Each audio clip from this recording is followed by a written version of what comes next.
Namaste and welcome to the Festival of Bharat. My name is Kamal Madi Shetty and you're tuned into season 4 of the Festival of Bharat. We are a platform that believes in having open and frank conversations about Bharat. And today we are going to do just that with our very special guest, Jerome Anto ji. Jerome ji is a Bharatiya Christian born and raised in a Roman Catholic family. He was born and brought up in Bangalore and he is a politico-religious observer and an anti-conversion activist. He's a dedicated RSS Karyakarta and has served the organization in various capacities. He's also founder of Hindustani Christians, a group of Christians who are either active RSS Karyakartas or subscribe to the RSS thought process. Uh, I am delighted to welcome Jerome ji. Namaste, Jerome ji, and welcome to the Festival of Bharat. Namaste, and thank you so much for inviting me on the show. It's a pleasure to be there, and I'm sure we would have a beautiful session. Thank you, Jerome ji. I'm eagerly looking forward to our conversation. And I want to actually begin, by talking about, something that I mentioned in the introduction, which is that, not many people in India, let alone in the world, know that Christians are also part of the RSS. So I want to ask you, how did your association with the RSS begin? And why did you join the RSS? That's a question many of them ask me. Incidentally, I want to ask you a question. How many Christians do you know are there in the RSS? A handful is what I see. And I actually, after you, I just Googled the other day to find out how many prominent RSS members are there or Christians who actually have shown up their heads. I found only one person, one Mr. Isaac. Apart from that, I have not found anybody who has been vocal, who has been upfront in declaring that he is an RSS Karyakarta as a Christian. So I think I have the privilege to say that I'm one of those few Christians who are in the RSS for quite a few years now. Right. How did it begin? How did your association with the RSS begin? See, many people ask me this question. Frankly speaking, I myself don't know why I'm in the RSS. I would say it's more of a divine. I would say it's more of a divine calling for me to be with the RSS. As a child, as a Christian, every person who is a Christian in India has been taught with only one ideology, one thought process. That is, the RSS is an enemy of Christianity. So that has always intrigued me. And over the years, talking to so many people, discussing with so many people, especially since RSS has been demonized by Christianity in India, by several Western media, several Western leaders, especially the clergy, both in India and across the globe. It has always intrigued me. And it so happened that I was led myself, led into the RSS by some divine calling. And that is how I landed up. I remember very vaguely when I was a student, I happened to see a shaka that happened, and I spoke to somebody to understand what is it. I saw some members in shorts doing exercises and all that. So I spoke to somebody, and then they said it was an RSS. And it so happened that the person who spoke to me was a Christian himself. So he said, "This is the RSS, and they are against Christianity." That's a very remote and vague remembrance that I have of knowing the RSS as at a young age. But I am also a BJP Karyakarta. I am a foot soldier for the BJP. And during my party work, I encountered a lot of RSS members, and I found them to be very welcoming, very friendly, very humble, and that actually made me ask a lot of questions. And alas, I realized that the negative narrative which was imbibed in all of us is actually a false narrative. So that actually made me turn the tables. I said, why not spearhead the initiative to spread the gospel of the RSS, that we are for the nation and we are not against any particular religion. And RSS is an organization which works for the country to uphold the traditions, the rich culture, the thought process, all that. So that actually made me cement my relationships, and I'm really glad to be there now. Like you said, Jerome Ji, there are so many misconceptions about the RSS out there, propagated by the media in India and the foreign media. I want to understand from you, from your experience, how did you find members of the RSS? How are they as people in your experience? They are one of the most welcoming members. Uh, uh, it's strange, which it's always been a strange experience for me, because whatever was told to me was the opposite, is what I have always felt when I was in the RSS. Whether there's no caste, there's no creed, there's no race, there's no religion. Okay. When you are in the RSS, nobody asks you any of those questions. Unfortunately, it appears that it's a well concocted narrative, negative and good, I would say, good branding against the RSS. Somebody has actually succeeded, or a lot of people have succeeded in branding this organization as, and whatever you can call it. But it's exactly the opposite.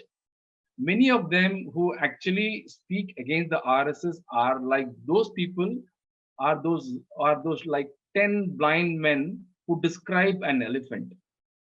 I'm sure none of these people who are speaking negative about the RSS, whether are those in the country, and definitely those who are not in this country, the West especially, speak about the RSS without knowing an iota of the RSS. Apparently, I would not stop saying that it is the most misunderstood organization. But when you join the RSS, all your misunderstandings will go. Jerome ji, I also want to understand, you are, of course, have joined the RSS, you're a Karyakarta, but it's not easy to do that, right?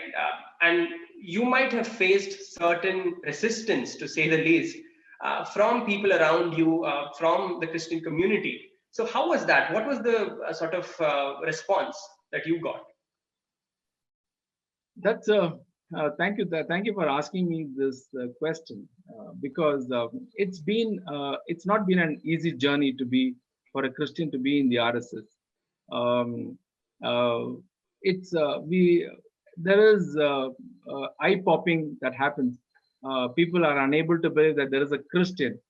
Even on social media, many people brand me as a fake ID. uh, Whatever interviews I have done, they said this guy is not even a Christian, because according to them, a Christian cannot talk like this. That is what the mindset is. I've faced severe criticisms from a lot of people, people who, and I've lost a lot of friends, lost a lot of my own Christian friends. I have lost. People have stopped talking to me only because of the fact that I have joined the RSS. So that's one, and a social boycott that happens, uh, and then you are not invited for a lot of such programs, and people alienate you. So that's one thing which has happened. But the flip side is this: I have a good set of friends in the RSS, at a family. I'm telling you, it's a family. People are there. Believe me, when in the journey of life, when I came through, there was a time when I was so busy with so many things, and friendship was something which is out. But the RSS has brought in a new set of people who are willing to listen to you, talk to you, so many things, So I might have lost a few friends, but I have gained a lot of new friends, and they've been instrumental in counseling sometimes, listening to me, helping me, exchanging thoughts. So many such things have happened, and I am always thankful for that experience. You're a Christian yourself, and there are so many people who are belonging to various faiths and religions. But all of us really, at the end of the day, have the same kind of mother culture. We have the same kind of ancestors. So, when we look at Indians as a whole, is there a need for all Indians really to, irrespective of their religious denomination, to appreciate our Hindu roots? How do you see that? See, we were all Hindus, right? We were all Hindus. We were all converted, and somewhere in the past, somebody chose to die or to convert. Somebody chose to die or convert, and because of somebody who converted is why we are all non-Hindus. Our roots are in Hinduism, right? And you may take the religion out of a Hindu, but you can't take the practices out of a Hindu. If you look at a lot of practices even today in the non-Hindus, I'm talking about the Christians especially, and even the Muslims and other religions who have been here, still value a lot of traditions, cultures, certain um, certain practices which are very dear to Hinduism are still practiced. For example, the Mangal Sutra. Right? So many such traditions which comes to life and death. They still would want to practice those, keep those practices, because deep inside, that is what guides them. I'm sure the DNA is such that you can't take it away. Okay, so but unfortunately, there is a huge narrative, and there's a lot of Western influence which is trying to erode the thought process in this country, trying to demonize our culture, our practices, uh, our education, our so many such practices. Whether it's the food practice, whether it's the way you live, these are being demonized, and there is an agenda behind it. The agenda to erode the minds of the people. Uh, I'm sure we all know that this is the only civilization in the entire globe which has survived the onslaught, right? This is the only civilization, and thankfully, we have a new government since 2014, and there is definitely a threat to the non-Hindus, and it's a wall today. The BJP is a wall, right? It's a wall to even if they don't do anything, there is an unknown fear among the Abrahamics and those who want to destroy this country.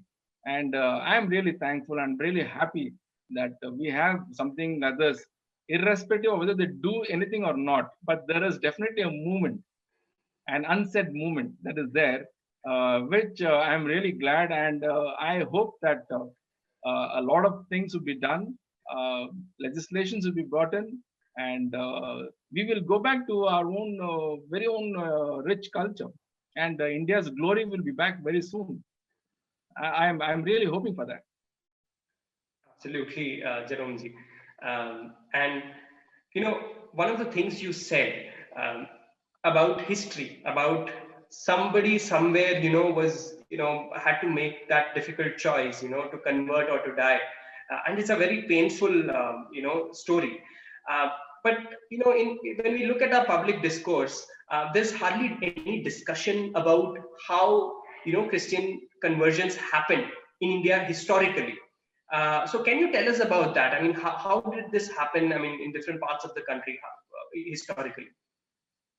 Um, Two different onslaughts on this country. One is the Islamic invasion, and second is, of course, the Christian invasion. Two religions destroyed this country, and this generation doesn't realize it.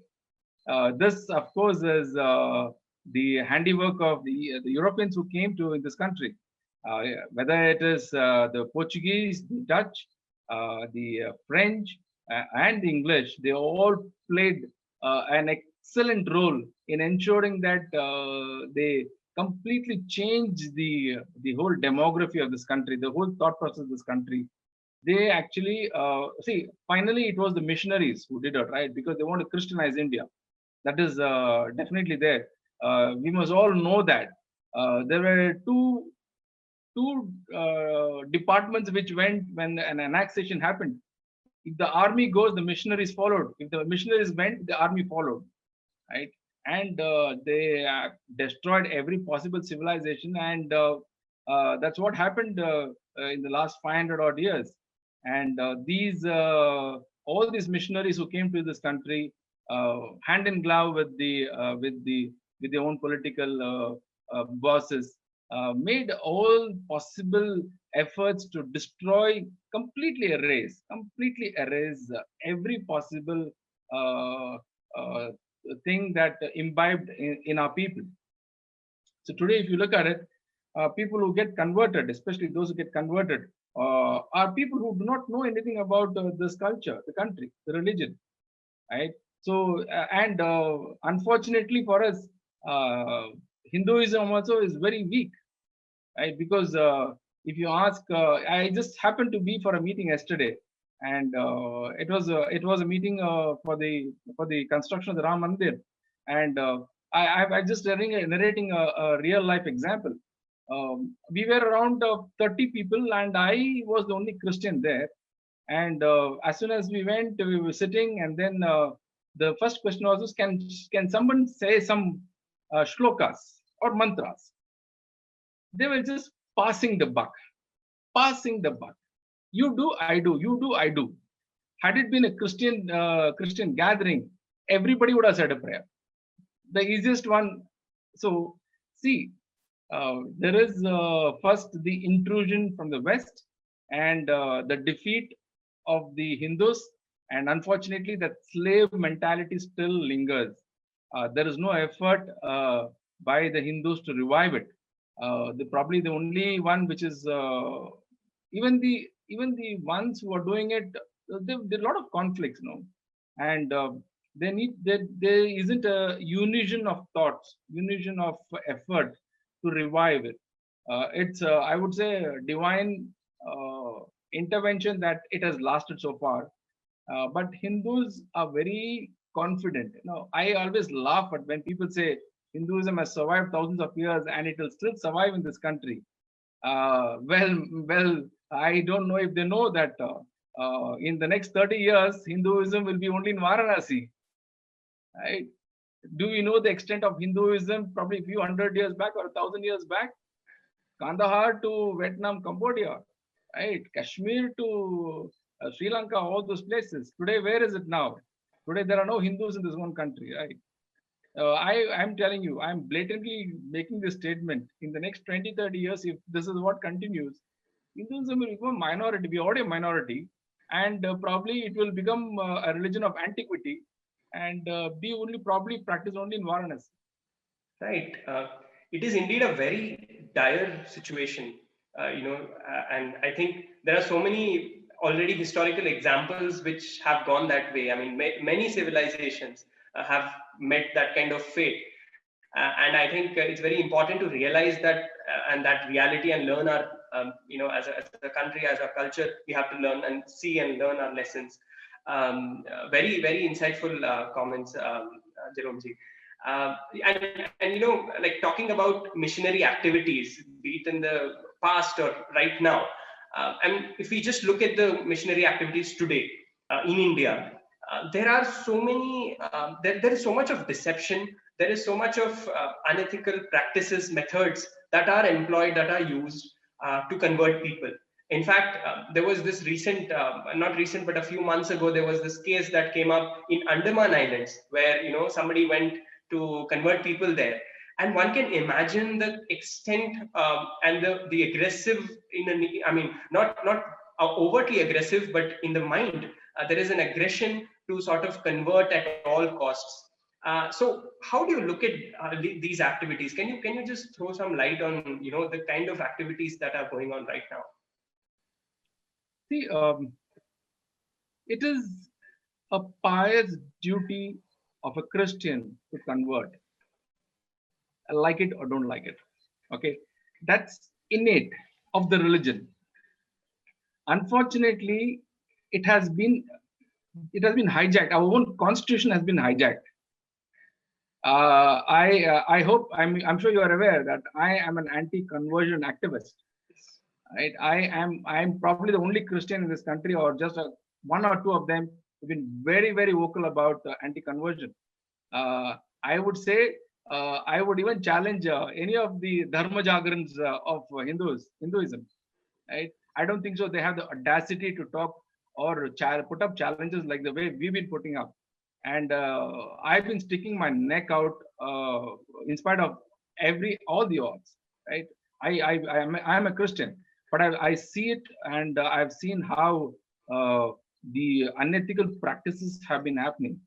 Now, as I said, see, Christianity, or I would let me reword it that way. Churchanity is a perfect recipe for slavery. Right? If you look at the origin of the church, I'm sure even Jesus would fall off the chair if he knows what's happening now, because it's completely contradictory to what he thought. He was against the institution, and today it is institutionalized. Believe me, church has its own army, own palace. It has its own governance, it has its own laws. This is exactly what Jesus was against. This is pure hypocrisy, and it's a perfect joke. Unfortunately, it's become one of the most powerful organization in this country. Even the Hindus don't realize it.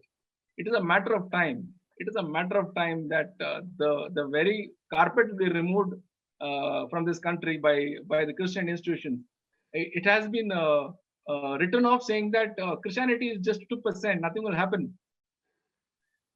People don't realize the militant missionary activity that is happening. Victimhood is something which is glorified in Christianity. If you look at Gramsteins, or if you look at any of the so-called churches attacks and all these are cashed in for funds. Any natural disaster that happens in this country is nothing but a welcome move, because there is a lot of funds that is coming in, and it makes the church richer. So it's a huge conspiracy. Unfortunately, the very Bible itself is used to brainwash its followers, and the oppressor keeps oppressing, the oppressed keeps oppressing, because there are two segments. One is the one who is supposed to be the anointed, who is the clergy and the church leaders. The other one is the sheep, meek sheep, which just needs to follow what has been told, because there is always a fear of the Bible that is put. So because of these brainwashed teachings is where people are ready to die.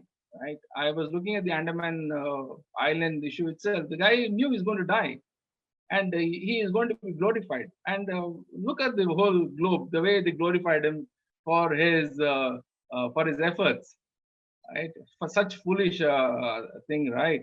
So that is the extent what people will go, and most of the time it is the foot soldiers who will do it. See, look at all the. I see, it's a strategy. People, our country has not realized it. We are very dumb. I'm telling you, we are very dumb.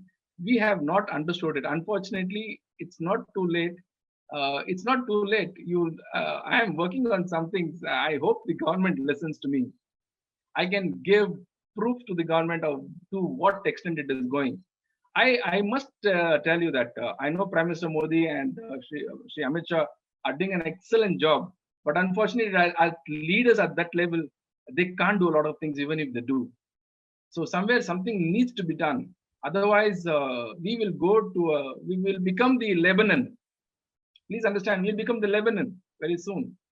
I hope something good happens and our voices are heard. In fact, I've written to the Prime Minister asking him to look at the right to religion and make amends. It's going to be a tough task. It's not going to be easy. The anti-conversion law, the anti-missionary law, because you know what, proselytization is something which is not part of this country. And we are an inclusive country. We will allow anybody and everybody to stay as long as you keep your religion at the tip of your nose. The moment you start imposing on others, okay, it does not fall into the chemistry of this country. So it's a dilemma, but unfortunately, or fortunately, that's the reality. Right. Thank you, Jerome ji. You know, we were talking. You were talking about some of the things that need to be done. And I was just wondering, can you tell us more about that? I mean, be it the kind of anti-conversion law that India actually needs to, put a limit to this kind of activity, or the other ways in which, let's say, either legislatively or at a more grassroots level, even individuals really, they have to be aware, they have to understand this, be it Hindus or Christians, they have to understand the bigger sort of factors that are at play. So what kind of changes or what kind of things do you think should happen, be it at the political level or at a societal level among individuals? I will start at an individual level or at a society level, because you cannot achieve the common goal only whether by a legislation or by the society. Um, as of now, I find zilch effort to revive Hinduism by the Hindus. Okay. If you ask, as I said, when I went for a program yesterday, nobody was even prepared or knew any shlokas, right, or any mantra. Okay. So that actually is proof that there is nothing happening at home. Whereas in a Christian home or in a Muslim home, at least you have a Sunday or a Friday where somebody is forced to go to his particular place of worship. Uh, I will I will be very open in telling that how many people Hindus have the scriptures in their house. Right. Right? That's one thing. Second thing is, if they have scriptures in their house, is it in a language they can read it? So these are grassroots effort that needs to be done. The society, Hindu society has not woken up. I'm sorry to say that Hindu society has not woken up. If ever there is anything that must be done, it's very remote. Because you know what, there's one more joke which I see is this: every Hindu thinks he's a philosopher, and these two philosophers don't agree with each other. Right. So in the bargain, somebody else steals the sheep and goes away. So there needs to be a unison of thought and a common common coming together, coming together of people, which has not happened. Thankfully, the Ram Mandir is one which has, to a certain extent, united a lot of people. Right? The Ram Mandir movement, the temple being built. There's some program that's happening now, so that's united. But that will not be enough. That will not be enough. See, it has to happen at families, and it's not that it was not happening. We are a country which had all these practices. It was destroyed methodically. It was destroyed by the Europeans. Right? We are a family where we had probably a temple in every street, and these temples were the center of a lot of activity, gatherings, meetings, prayers, and a lot of discussions and all that. So, and our education system was rich. Right? We had the gurukulas, which was destroyed, and these gurukulas were the center of a lot of education and imparting of religion. All this was destroyed, right? Well, it was methodically destroyed by the Europeans, and we need to revive these grassroots levels. Today, if you look at the gurukulas, unfortunately, they are high-end gurukulas where you need to pay a huge amount of money, right? Whereas the missionary schools, which are enjoying every possible benefit from the government, is thriving. So, what do you expect when students and children come out of these institutions? Right? What do you expect them? They will not. They will not know. Probably they will only know to become a comedian and start abusing Hinduism in comedy shows. That's what these are the output is, right? So there is no constructive effort at a society level, and that is what needs to be done at a grassroots level. At the national level, at the political level, it is tough to implement something. I always said if anything has to happen from an anti-conversion law or an anti-missionary law, people like me have to be in the government. Okay, because Christians need to be in the government. Okay, because we are best in terms of putting this kind of thoughts in the government and working it out. The anti-conversion law is something which is the need of the hour. I know there's a lot of work that needs to be done because it's not easy, because as per the constitution it is a state subject, it is not a national subject. But we also need to go, if you go to the right to religion, the right to religion has three clauses, which is right to practice, right to profess, and right to propagate. Okay. And as per my research, propagate was never part of the initial thought process and initial discussion in the right to religion. It was hijacked. I'm being very open in telling that. I hope everybody knows this.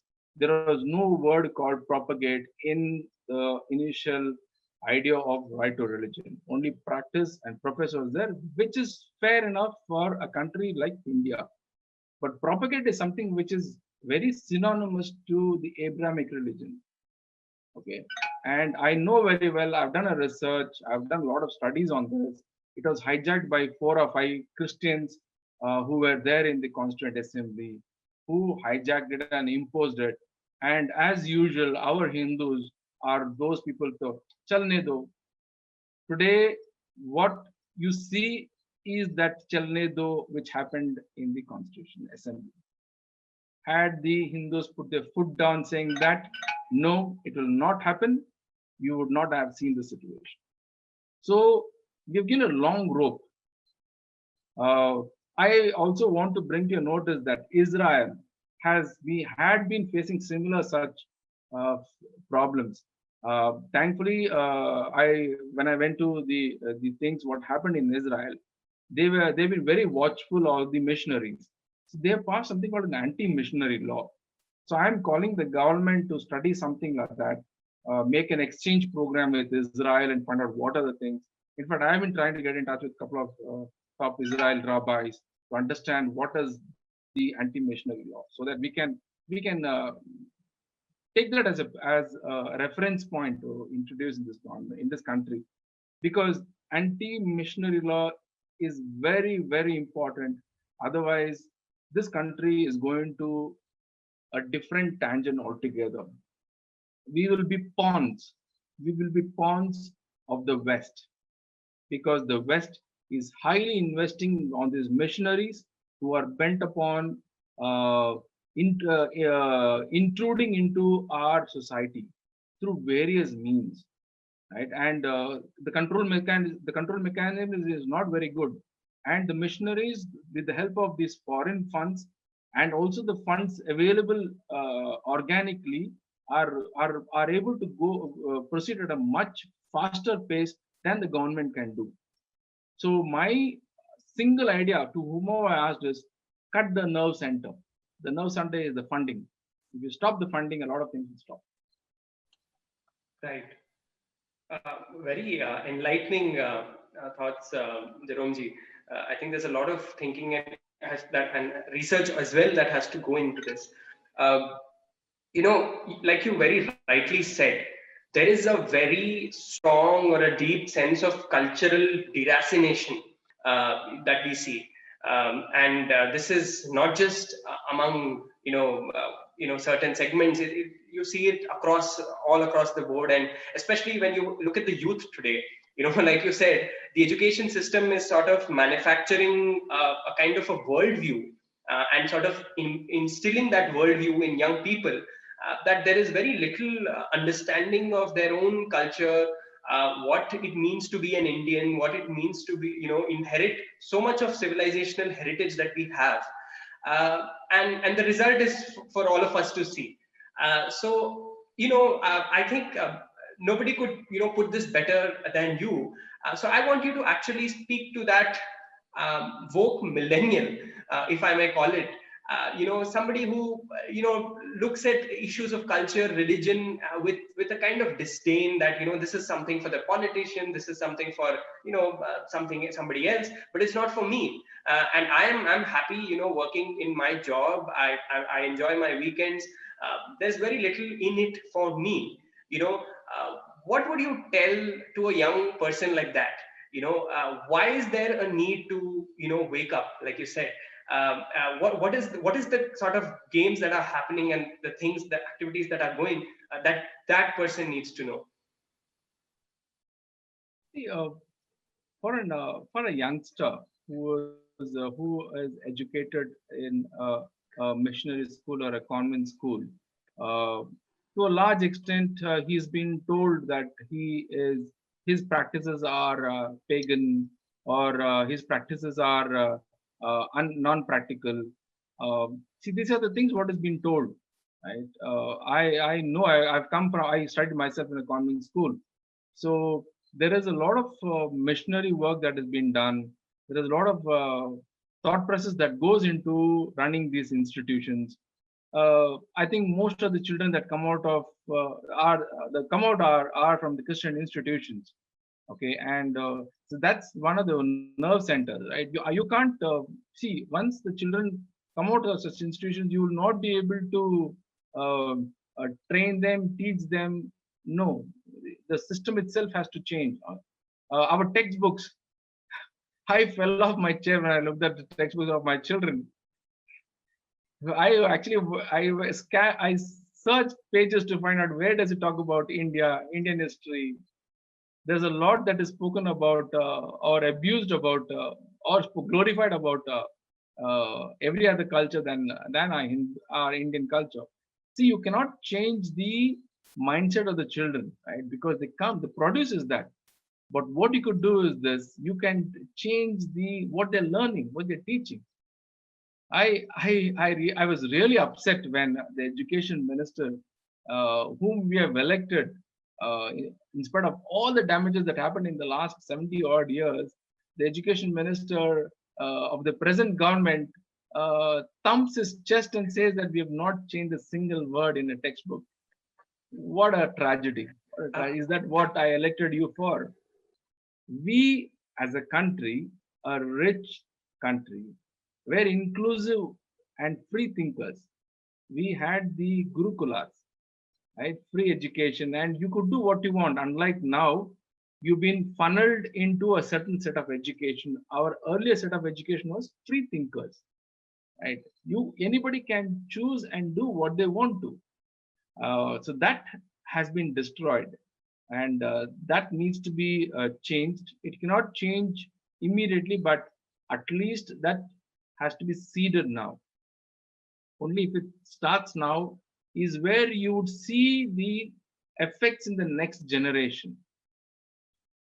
I expected a lot this government to do on education, especially changing of curriculum, and not an erratic change, but at least some small changes which I have not seen. I hope the government takes it up very seriously, and that will help in the coming generation. The fruits will be seen in the coming generations. Right. There's also this whole, I think an aspect that probably we haven't touched on, but I think I would want you to, share your thoughts on that. And that is, we slightly spoke about it, which is, the way narratives are shaped. When you look at the way some of these religious issues, be it in India, the way media looks at it, or the foreign media, New York Times, The Economist, you name it. There's almost like a synchronized sort of a narrative, that Christians are under attack in India. Same with the Muslims. Minorities have become so-called second-class citizens, and so you have seen the kind of to put it plainly, it is propaganda, right? How do you look at these things? And when we look at Indians, forget about how this is being received or sort of consumed outside the country, but even in India, there is this mentality that, if a particular foreign media outlet is saying this, this must be the truth. This must be, the real state of, let's say, Christians or even Muslims for that matter. How does, how do you look at this, and how are these narratives really built? I mean, how is this done? See, this started this started not in 2014, or not in 2008 when, or I think it's 2008 when Mr. Vajpayee had come, or not when Mr. Modi had come. Whenever there was a non-Congress government in this country, there was always a scare that Christians are in danger. I will want to bring to the notice of everybody. I remember during the time of Morarji Desai, also similar such, the moment after the emergency, Morarji Desai came to power, there was this noise that was created, if I'm not wrong, in 1977, saying that Christians are in danger. Okay, see, there have been, the efforts are, see, the church is very smart, and it thinks, it does not have a 5-year plan. It talks about 500-year plan. See, we Indians are too innocent to understand that these strategies. See, the church thinks way ahead. Not we. See, please don't underestimate. Please don't underestimate. They are, the church once upon a time had the whole globe under its control. Okay, and even today, to a large extent, the Vatican controls the whole globe. So please don't underestimate the church. Okay, whenever there is a government which is a non-Congress government in this country, there is always a fear that Christians are in danger. 1977, there was just a reason that was used, but there were enough processions, including our great Mother Teresa made huge comments saying that Christians are in danger. VP Singh came. All this while, my Mr. BJP was never there. BJP is now. It came now.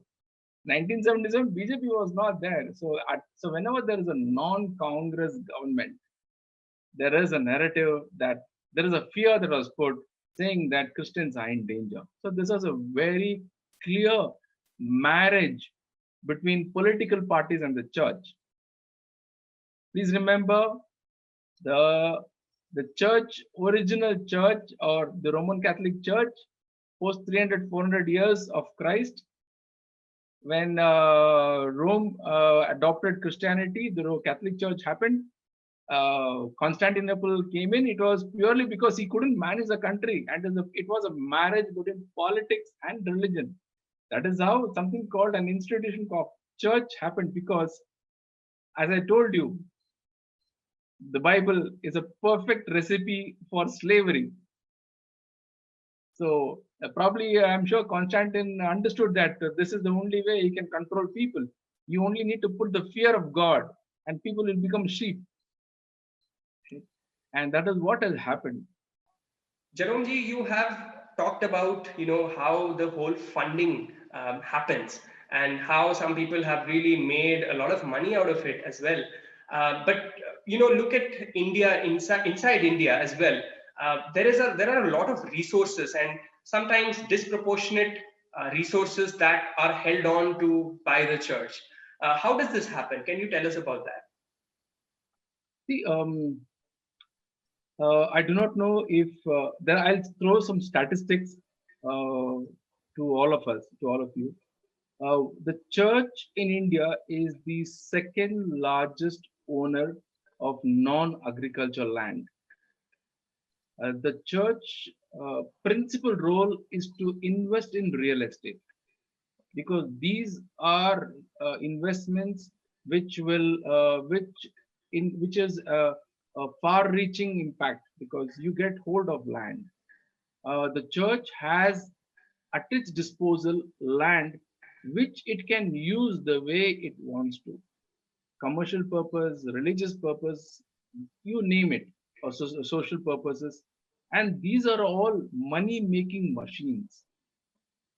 Strangely, uh, many of these laws were made by Portugal when Portugal was in India, and These laws are still inherited by the church, and the government is not aware. I'm sure the government is not aware of it. Many of these lands were given at throwaway prices or throwaway deals by the Europeans to these missionaries.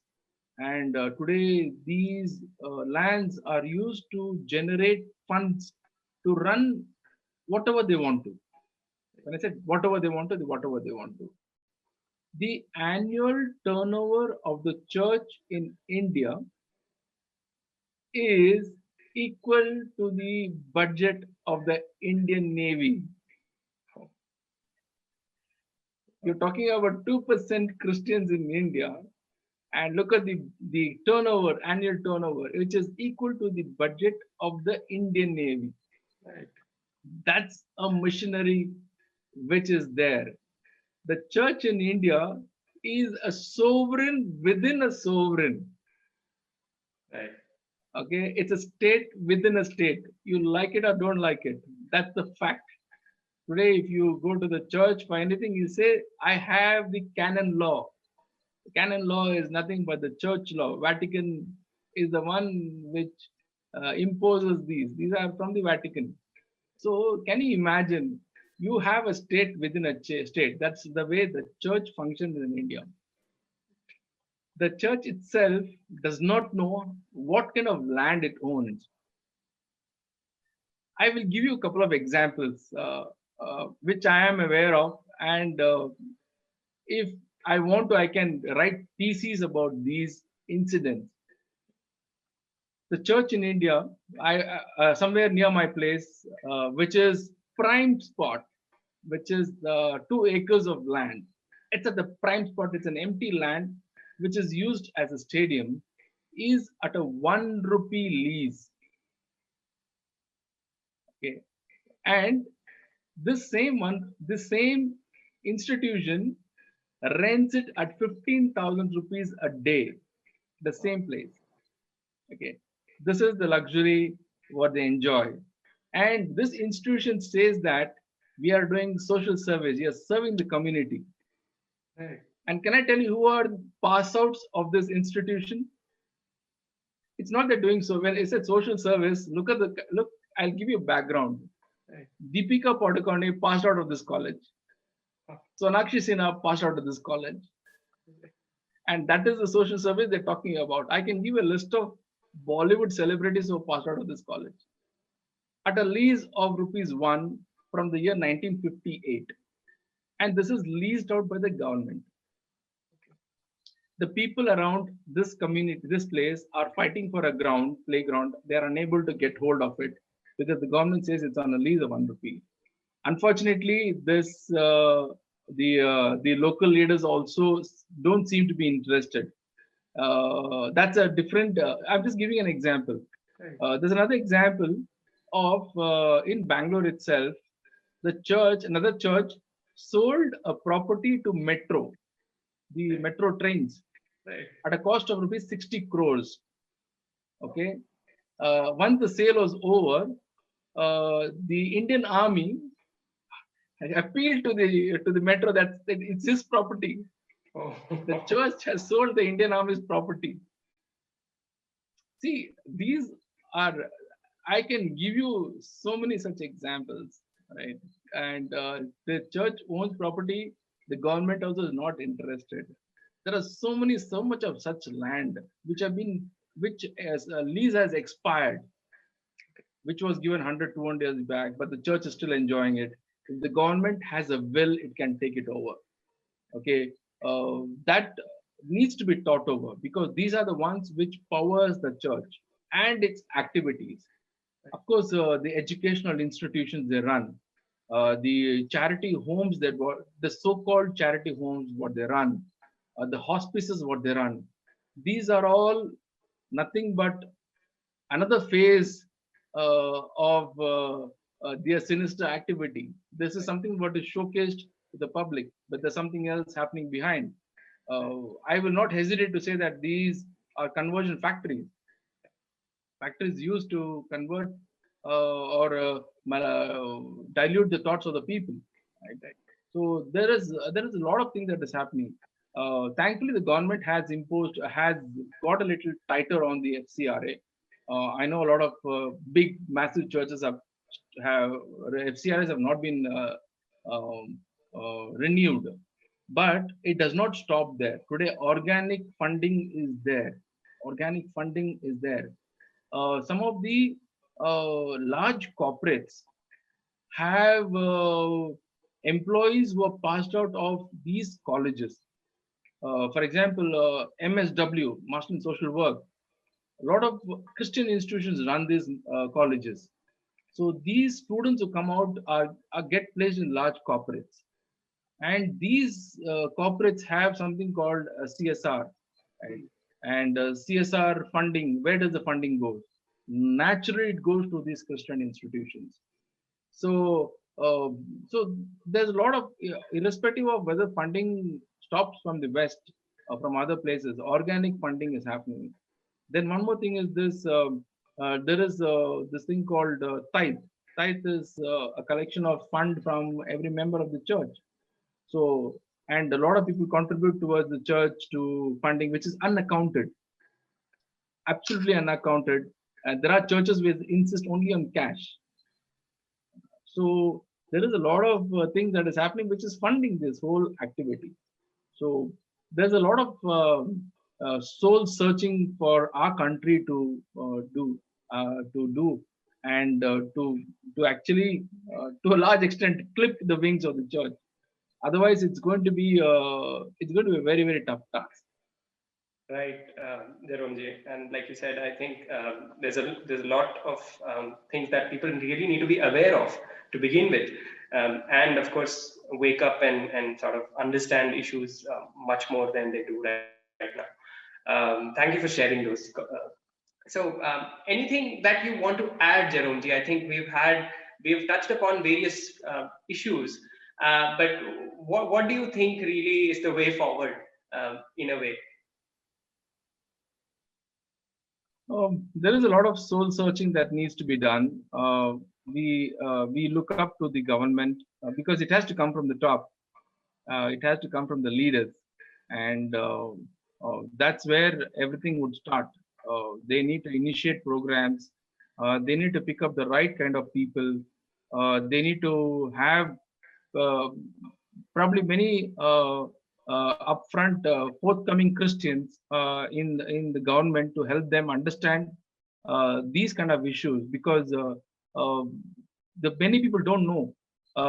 Strangely, Hindus or anybody in the government also don't know how the church functions. They even don't know that there are so many denominations in the church. For example, the Catholic Church is different from the Protestant Church. The Pentecost Church is different from the Protestant. So there are so many differences, and nobody knows it. Everybody thinks that wherever there's a cross, it's a church. That's something which only a Christian will be able to identify. And there are so many differences and ill will among the churches in themselves.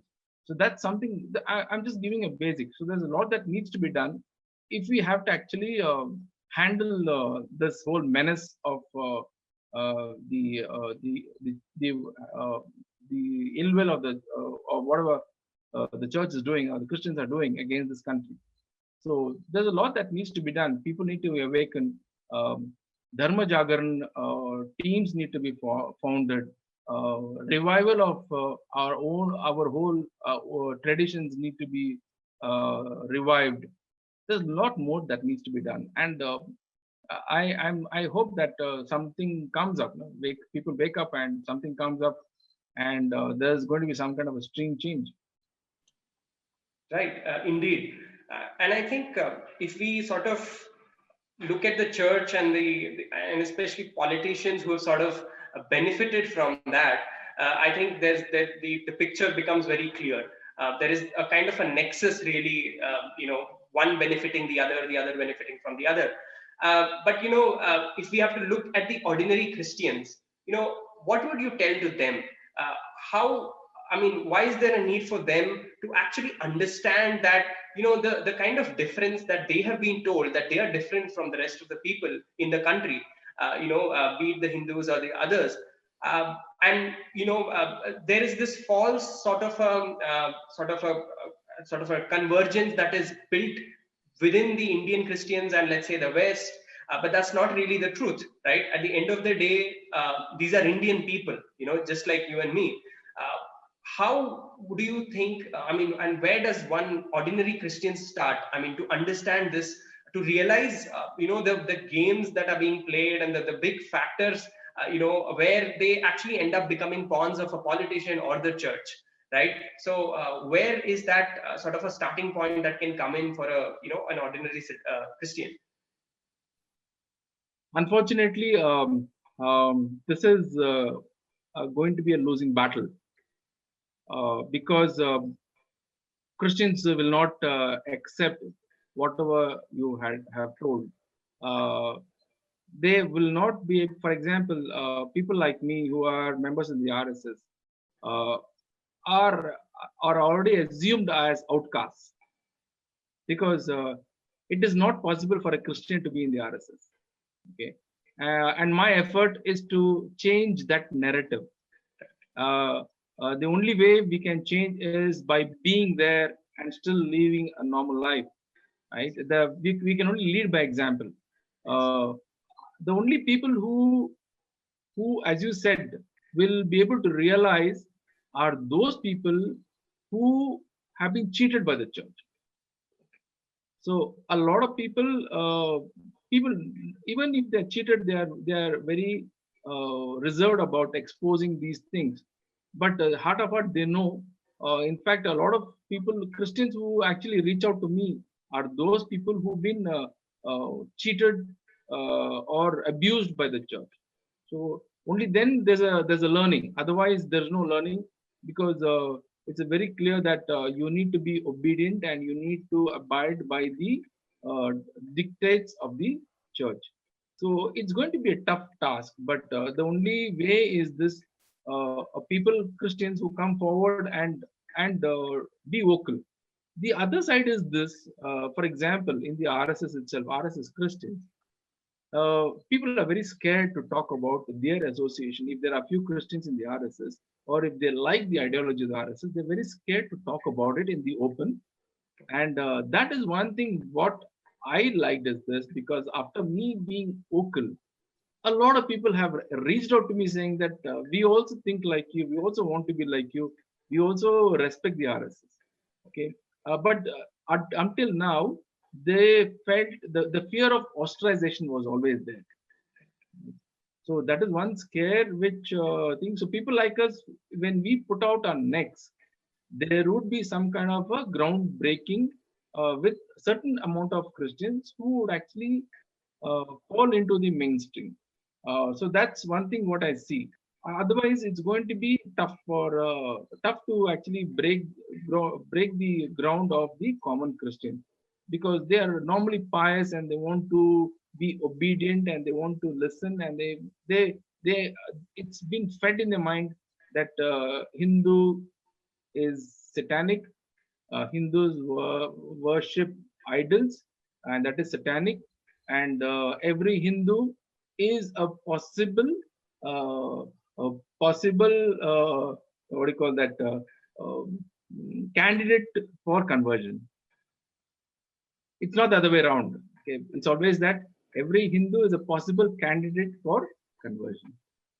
And sadly, to see that every Hindu who converts to become a Christianity also becomes an enemy of the Hindus, right? Because they are the ones who do more damage to Hinduism with all their narratives in the forum, in various forums.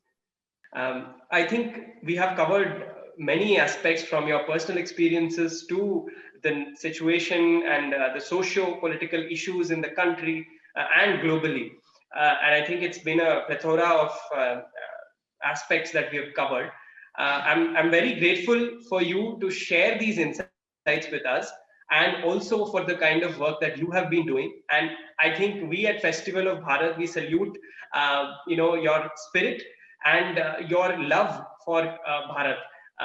Thank you so much, Jerome ji, for sharing those insights with us. Thank you so much, and my pranams to all of them. Thank you so much. It's been an honor to be on the show. Same, likewise, Jerome ji. To our viewers, I would like to request you to continue supporting us, and please do subscribe to both our channels, the Festival of Bharat and Citti Media, because we'll be uploading content on both of these platforms. Do like, share, and subscribe, as you know, and we will see you in another such fascinating conversation. Until then, take care and namaste.